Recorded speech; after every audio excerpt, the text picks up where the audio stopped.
Doctor को भगवान का दूसरा रूप कहा जाता है, लेकिन क्या अगर कोई डॉक्टर एक पेशेंट का इलाज ना करे तो फिर क्या होगा उस पेशेंट का। आपको बता दें, कुछ दिनों पहले आपने सुना होगा हॉस्पिटल में इलाज कराने के लिए एक लड़की गई थी कान का, लेकिन गलत इंजेक्शन पड़ने की वजह से उसने अपना हाथ खो दिया। आपको बता दें, इस लड़की की शादी नवंबर में थी, लेकिन हाथ पीले होने की जगह इसके एक हाथ को काट दिया गया। हमारे साथ वही हैं। सबसे पहले हम इनसे थोड़ा सा बात करेंगे। अभी आप कैसी हैं?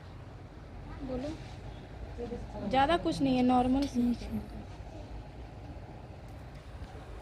आप बताइए, आपके साथ जो भी हुआ आप थोड़ा सा शॉर्ट में बता दीजिए।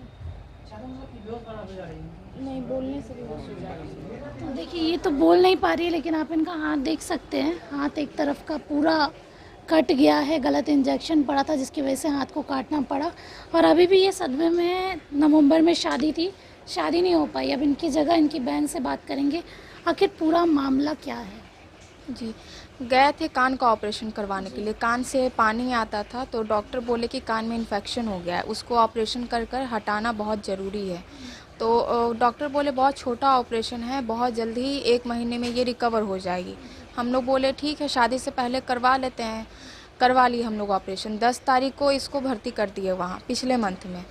फिर 11 तारीख के रात में नहीं, 11 नहीं, 11 तारीख को तो कान का ऑपरेशन हुआ था। 12 तारीख के रात में नर्स पता नहीं ऐसा कौन सा इंजेक्शन लगाती है जिसके कारण 5 मिनट में ही दर्द होना शुरू हो गया। और इतना ज़्यादा दर्द कि ये बेड पे भी नहीं बैठ पा रही थी ठीक से, और पूरा हाथ का कलर चेंज होना शुरू हो गया।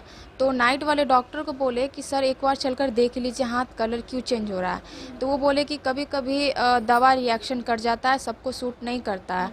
तो एविल इंजेक्शन नर्स को बोले कि जाकर लगा दो, लेकिन वो खुद नहीं आए देखने की क्या प्रॉब्लम है। वो नर्स रात में 3 इंजेक्शन लगाई, एक जो जिसके कारण हाथ खराब हुआ, और 2 और लगाई दर्द कम होने का और एलर्जी काटने का जो हुआ इसको। रात भर ऐसे ही चलता रहा। रात भर नर्स भी बदतमीजी से बात की, एक बार भी डॉक्टर उठकर नहीं आए देखने के लिए। हम लोग बार बार ऊपर से नीचे, नीचे से ऊपर, डॉक्टर नीचे वाले रूम में थे, ऊपर वाले में हम थे। एक बार भी डॉक्टर नहीं आए देखने के लिए।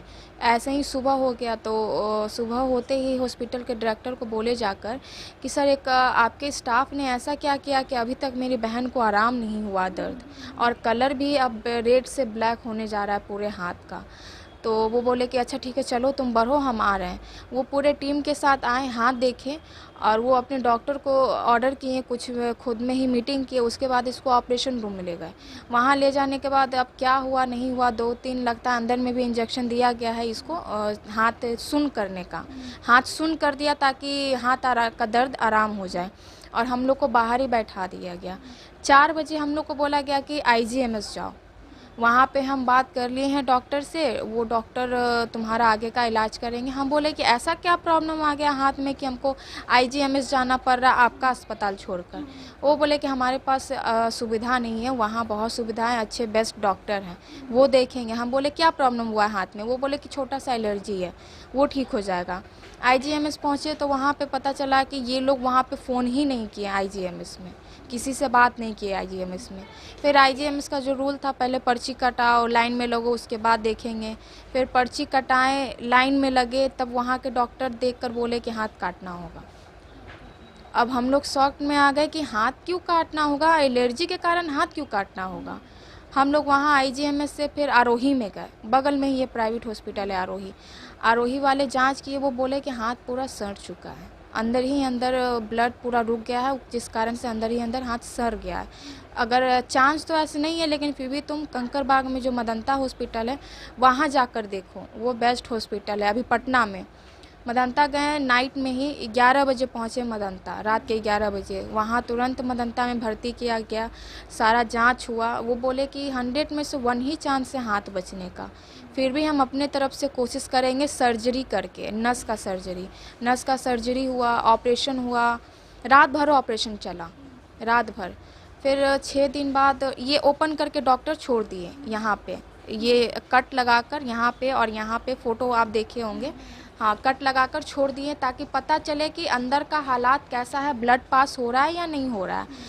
पर ब्लड पास नहीं हुआ, अंदर का जो है ना वो पूरा ब्लैक हो गया, वहाँ के भी डॉक्टर बोले कि हम पूरा कोशिश किए लेकिन आपकी बहन का हम हाथ नहीं बचा पाएंगे। सो हाथ काटना बहुत ज़रूरी है। अगर हाथ नहीं कटता तब इनकी ज़िंदगी क्या बचती? नहीं, और भी हम आपको आगे का बताते हैं। फिर वहाँ से हम लोग बहुत मतलब बोले तो रोना भी आ रहा था, लेकिन उस समय रो भी नहीं सकते थे। जैसा इसका हाल है, अगर हम रोते तो ये भी कमज़ोर पड़ जाती। इसको घर छोड़े, फिर महावीर हॉस्पिटल गए कि सर अब आप बताइए हम क्या करें। तो वो लोग हमसे पूछे कि तुमको किस डॉक्टर के पास जाना है। हम बोले कि हमको दिल्ली जाना है, दिल्ली एम्स में जाना है। हम दिल्ली एम्स का बहुत नाम सुने हैं, शायद मेरी बहन का हाथ वहाँ ठीक हो जाए। गलती तो आप लोग की है, आप लोग को लेकर जाना चाहिए था, फिर भी हम लेकर जाएंगे। तो ठीक है, हम लोग फ़्लाइट का टिकट करवा देते हैं। बोलो कितना टिकट करवा दें? हम बोले 3 करवा दीजिए, एक मेरा, मेरी बहन का, एक मेरा छोटा भाई का, हम 3 आदमी जाएंगे। उन्होंने 3 टिकट करवाया और अकाउंट में 10,000 रुपया ट्रांसफ़र करवाया और बोले कि और पैसा हम ट्रांसफ़र करेंगे तुमको, तुम दिल्ली पहुँचो। तो हम बोले कि दिल्ली एम्स में हमारा जान पहचान नहीं है, आप एक बार अगर कोई है, आप इतने बड़े आदमी हैं, फ़ोन कर दीजिए वहाँ पे। वो बोले कि हमारा जान पहचान नहीं है दिल्ली एम्स में, सो तुम जाओ और दिखाओ, जो भी पैसा का खर्च है हम तुमको देते रहेंगे, ठीक है। मतलब पैसे से खरीद लिया कहीं ना कहीं। हाँ, खरीदना चाह रहे थे। तो फिर हम लोग दिल्ली पहुँचे। वहाँ दिल्ली का रूल भी बहुत गंदा है वहाँ का। कितना भी लोग मरते रहे ना, आपका अगर 10 दिन बाद का नंबर है तो 10 दिन बाद ही डॉक्टर देखेगा। हम आपको अपना फ़ोन में दिखाएंगे, 10 दिन बाद का नंबर लगा दिल्ली एम्स में। उतना टाइम मेरे पास था नहीं। फिर दिल्ली में बोला गया कि ओपीडी में दिखाओ, इमरजेंसी वाले में तो 10 दिन बाद का तुम्हारा नंबर लगा है। तो फिर रात भर भाई को लाइन में लगाएं, भाई लाइन में लगा। शाम में देखा गया, उतना देर बाद देखा गया। शाम में भी दिल्ली एम्स देखकर बोले कि हाथ काटना होगा, उसके अलावा कोई रास्ता नहीं है। नहीं तो तुम्हारी बहन के पास टाइम भी बहुत कम है बचाने का, बहुत टाइम कम है उसको बचाने का। फिर दिल्ली में गंगाराम हॉस्पिटल है, वो भी फेमस हॉस्पिटल है, वहाँ भी दिखाएं।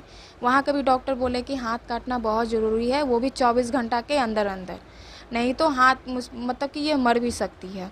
फिर हम लोग उनको फ़ोन किए कि हम लोग अब कैसे आएँ, हमारे पास पैसा नहीं। आप बोले थे कि पैसा भेजेंगे, तो उन्होंने 1,19,000 भेजे जांच के, ये क्या बोलते हैं, डॉक्टर से दिखाने के लिए। फिर हम लोग टिकट करवाएं फ़्लाइट का। फिर उसके बाद हम लोग पटना आए। पटना आने के बाद 2 दिन देख लिए कि कहीं ठीक हो जाए, भगवान का चमत्कार हो जाए। चमत्कार का तो पता नहीं, हाथ स्मेल करना शुरू हो गया। तो पटना में जो पीएमसीएच है, इमरजेंसी वाले में गए। वहाँ पे जाने के बाद क्या हम लोग के साथ बदतमीजी किया जाता है। एक लेडी डॉक्टर बोलती हैं कि यहाँ पे तुम्हारे पास दिमाग नहीं है, पढ़ लिख कर गंवार हो। इमरजेंसी में वही लोग आते जिसके सर पे चक्का चढ़ जाता है। तुम्हारी बहन के सर पे चक्का नहीं चढ़ा हुआ है, नहीं उसके बॉडी पे चक्का चढ़ा हुआ है, वो लोग आते हैं। हम बोले मैम हाथ स्मेल कर रहा है, इससे ज़्यादा आपको इमरजेंसी क्या चाहिए। बहुत रिक्वेस्ट किए, वो हमको ऐसा लग रहा था कि वो हमको खींचकर एक थप्पड़ लगा देंगे, ऐसा वो मेरे से बात कर रही थी।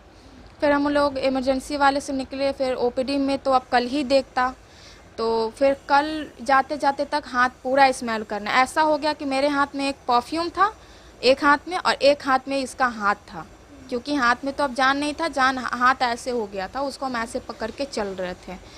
तो ओपीडी में पहुँचे तो ओपीडी वाले डॉक्टर बोले कि इतना स्मेल हाथ। हम बोले कि सर पता नहीं, कल तो मैम बोली कि ये इमरजेंसी नहीं है, जिसके सर पे चक्का चढ़ जाता है वही आते हैं।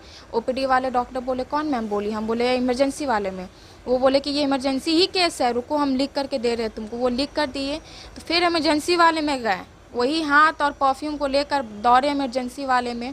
वहाँ गए तो वहाँ के डॉक्टर बोले कि हाथ तुरंत काटना होगा। हम बोले कि काट दीजिए, दिल पे पत्थर रखकर बोले काट दीजिए, मेरे पास और कोई ऑप्शन नहीं है।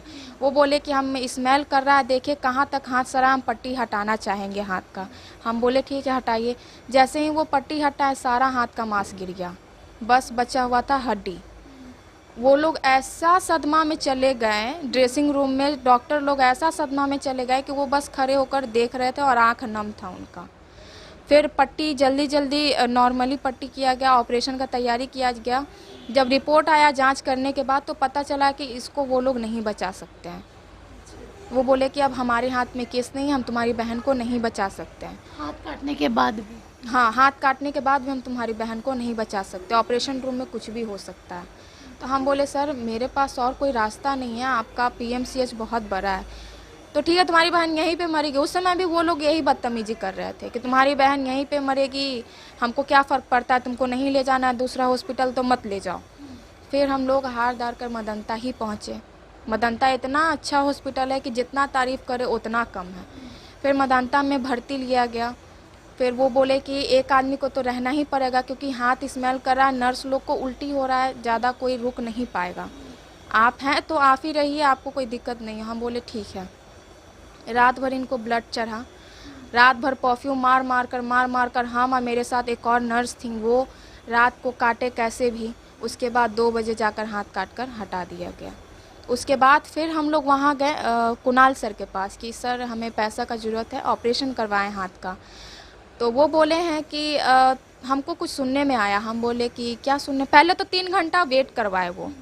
3 घंटा आप जब जान रहे हैं कि उसकी बहन का ऑपरेशन हुआ है, उसी के ऊपर है सारा जिम्मेदारी, तो हम उसको वेट नहीं करवाते, पहले हम मिल लेते हैं। उनको तो ये सोचना चाहिए था, पहले तो वो वेट करवाएं। हम लोग वेट कर लिए। अंदर जब गए तो वो बोले कि अब तुम्हारे ऊपर इंक्वायरी होगा। हम बोले क्यों? क्योंकि गलत अकाउंट में गया है पैसा।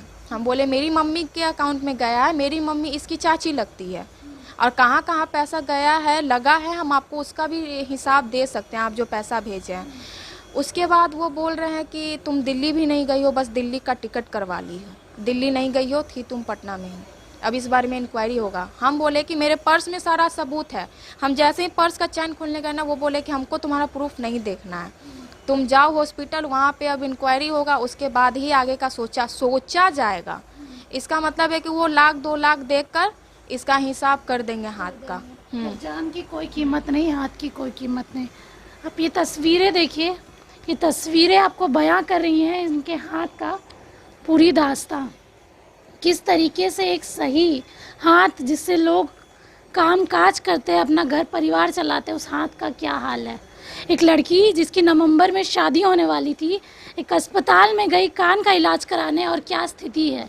ये तस्वीरें आपको बयां कर रही हैं, और आप देख सकते हैं ये जो है ये सिर्फ पड़ी हुई है बेजान, ना कुछ बोल रही हैं, ना कुछ इनको शायद समझ में भी आ रहा है। जब मैं इनसे ये भी पूछ रही हूँ कि आप कैसी हैं, इसका भी जवाब नहीं दे रही है।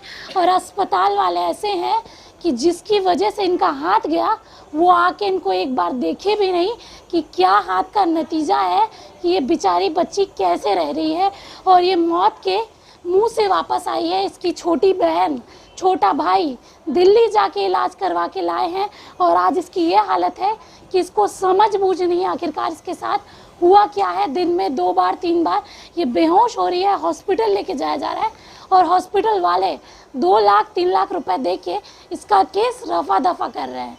आप ही बताइए, जिस लड़की की नवंबर में शादी होने वाली थी, उसकी ये हालात देख के इसके माता पिता के दिल पे क्या गुजरेगी, और जिस अस्पताल में लोग आशा के साथ जाते हैं कि वो ठीक होके आएंगे, उस अस्पताल का ये नतीजा है, ये नज़ारा है कि आपको कोई भी गलत इंजेक्शन लग सकता है और आपको पैसे देके खरीदा जा सकता है।